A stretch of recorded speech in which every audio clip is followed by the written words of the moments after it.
suspension yung term na ginagamit natin kapagka hindi mo na siya ikukulong.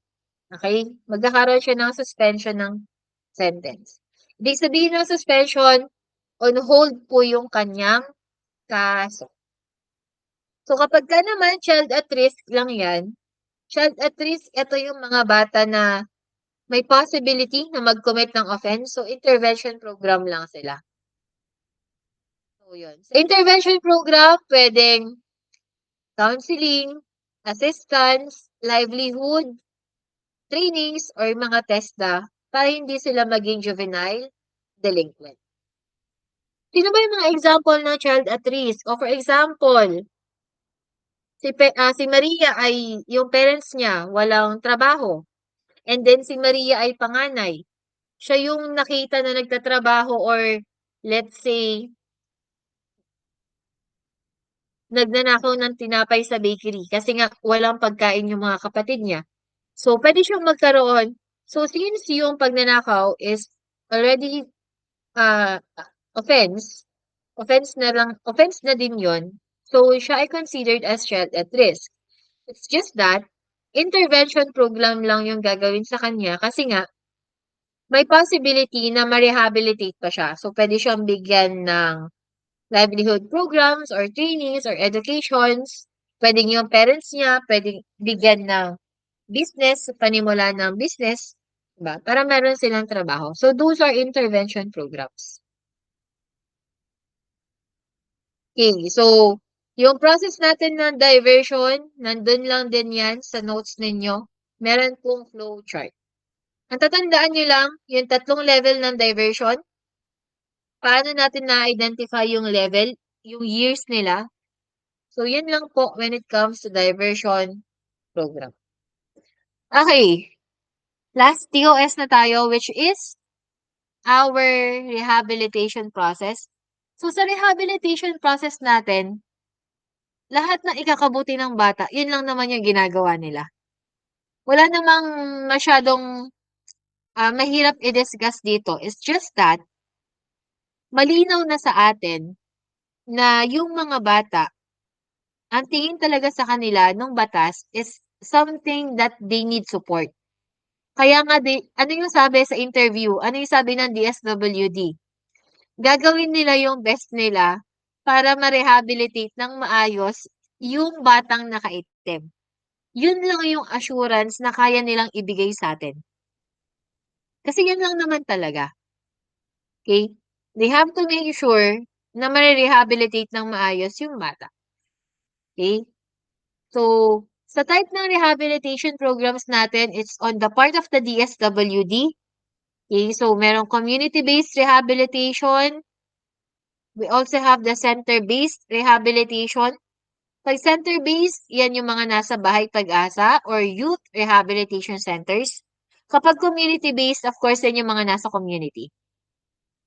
So, ano yung steps natin sa rehabilitation process? Sa part ng DSWD, so number 1 is they have to assess the case. Ganito lang yan. Para tayong, parang yung DSWD, ihahalin tulad natin sa doktor. Before yan magbigay ng gamot, ng reseta, kailangan may check up muna. Okay, so sa part ng DSWD, kailangan i-check up muna nila yung bata. So merong assessment, pag-aaralan, ano ba yung estado ng family niya, ano yung pangangailangan ng bata, ano ba yung mental or psychological evaluation ng bata before siya magbigay ng tamang rehabilitation. Kasi, iba-ibang bata, iba-ibang rehabilitation process yung dapat gawin. Doon papasok yung step number 2. From the word individualized, hindi pwedeng pareho. For example, yung 2 bata sa Tacloban, yung CICL natin. Yes, pareho yung ginawa nila. Alam nila yung ginawa nila. Magkasama nilang ginawa yun, pero yung rehabilitation program nila ay magkaiba. Okay? Hindi pwedeng, since pareho tayo ng ginawa, pareho yung gagawin sa atin, magkaiba po yun. So, magkaibang rehabilitation or intervention plan yung para doon sa nakaitim at iba naman yung intervention plan para doon sa nakaputi. Kahit na magkasama nilang ginawa yung offense. Okay, that is individualized intervention plan. Kasi hindi pwedeng pareho tayong masakit yung ulo, pero parehong gamot yung iinumin natin. May possibility na yung iniinom mong gamot ay hindi natatalab sa akin at ibang gamot yung kailangan ko. So, ganun siya when it comes to rehabilitation process. Okay? So, once na meron ng individualized intervention plan, implementation na ng programs, so kung ano man yung rehabilitation process na binigay sa kanya, yun yung gagawin. And of course, merong continuous monitoring and evaluation. Babantayan dapat ng DSWD yung mga bata na mag-undergo ng rehabilitation process. So, merong monitoring and then preparation and for reintegration. So, once po na yung bata ay na-rehabilitate ng maayos, kung yan ay 14 years old, at sabi ng DSWD, goods na yan, ibabalik na po siya sa community. Okay? So, malaya na nila ulit gawin yung gusto nila if they are rehabilitated. Kung gaano katagal, hindi ko alam. Ang nakakaalam na lang nun is the DSWD. Depende dun sa bata. Okay? So, yun siya. Then, we also have aftercare services. So, may tanong dito, paano pag tumakas yung bata sa rehabilitation? So, sige, ipagpalagay natin na yung 15 years old o yung batang nakaputi, sabihin natin siya ay 16 talaga. Nung nangyari yun sa Tacloban, sa rehabilitation center siya, tama, Bahay Pag-asa. Kapag tumakas po siya sa Bahay Pag-asa, hahanapin lang siya ulit. Tapos ilalagay ulit siya sa Bahay Pag-asa. Kasi, hindi siya pwedeng dalhin sa court, tapos hindi rin siya pwedeng ikulong sa kulungan ng mga pangmatatanda or pang-adults. Pag tumakas siya, kukunin lang ulit siya dun sa, hanapin siya, pag nahanap siya, ibabalik lang ulit siya sa Bahay Pag-asa. Okay, hanggang sa mag-18 siya. Yun. So, yun yung mangyayari. So, principles of rehabilitation natin, gaya ng sabi ko kanina, it is always for the best of the children. Regardless kung ano yung nagawa niya, para pa rin sa ikabubuti niya yung gagawin o sinasabi ng batas. And we cannot argue with that kasi batas yun eh.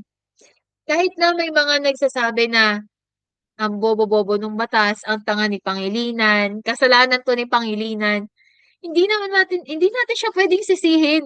Kasi nung panahon na yon na elementary ako, sabi ko nga, takot pa yung mga bata. Eh ngayon, wala na silang kinakatakutan. Okay? So, yun.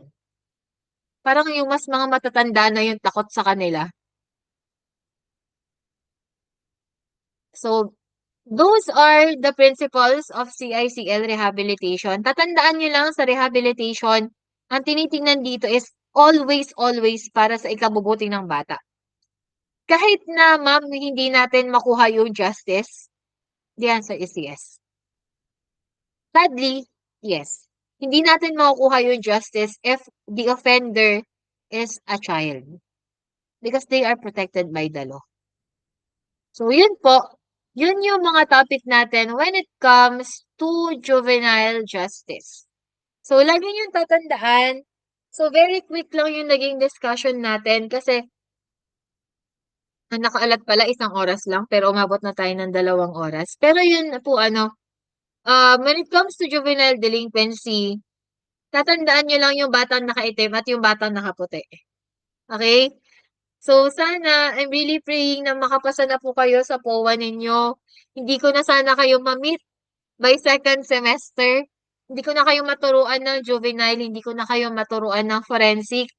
I'm really praying na sana, yung mga deserving, yung talagang nag-e-effort, your prayers will be heard. Okay? So, konting sakripisyo ng tulog, konting basa pa, konting inom pa ng kape, Kahit mag-palpitate, pero wag naman sobra, baka nagpa-palpitate na kayo. Wag niyong pagsasabihin yung energy drink at tsaka yung kope ko, no? Ano lang, kaya niyo yan. Konting kapit lang, matatapos din 'to, okey? Maipapasa niyo rin yung POA.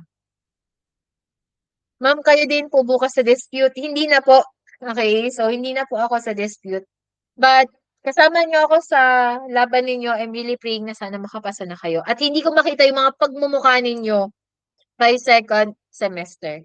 'Pag may nakita po ako, kukurutin ko na lang yata kayo. So, yun po, I really hope na you enjoyed our discussion tonight.